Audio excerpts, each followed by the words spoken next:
Good afternoon, dear friends. I am very happy to extend my greetings to you in this very nice auditorium. It looks like this was built for an opera performance.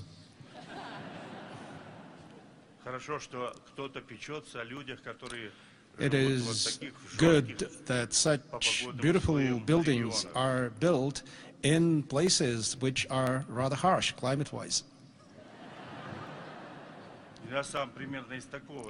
I come from more or less a similar region of Russia.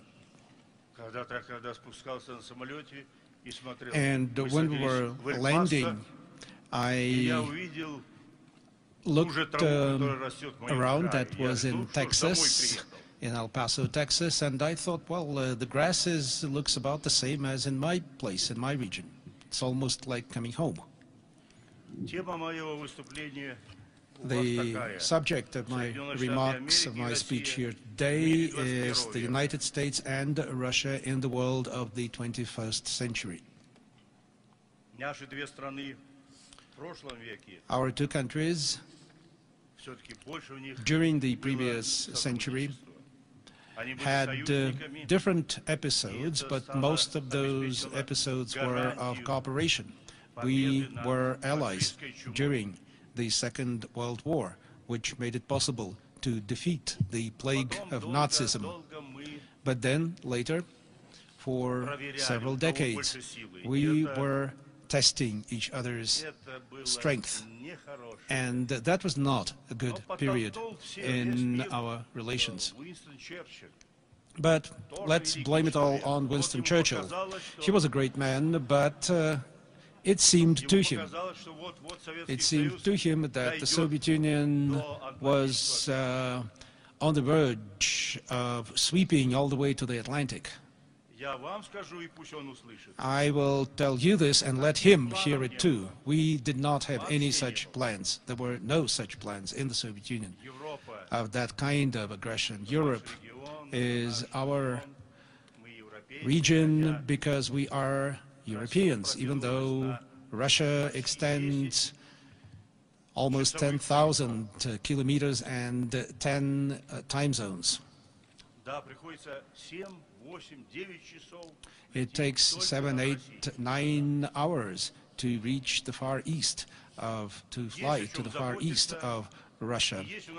We in Russia have a lot of work to do, but we also have the resources.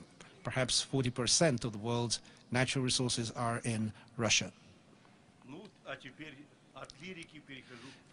Now, from this rather lyrical introduction, let me go to the subject.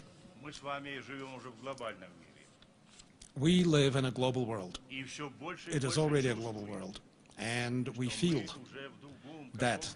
We feel a different kind of environment, a different kind of world that we do not fully understand. We do not quite know how to manage the affairs of the global world. We have to be frank saying that. I was surprised recently to hear a few weeks ago Alan Greenspan saying something very similar.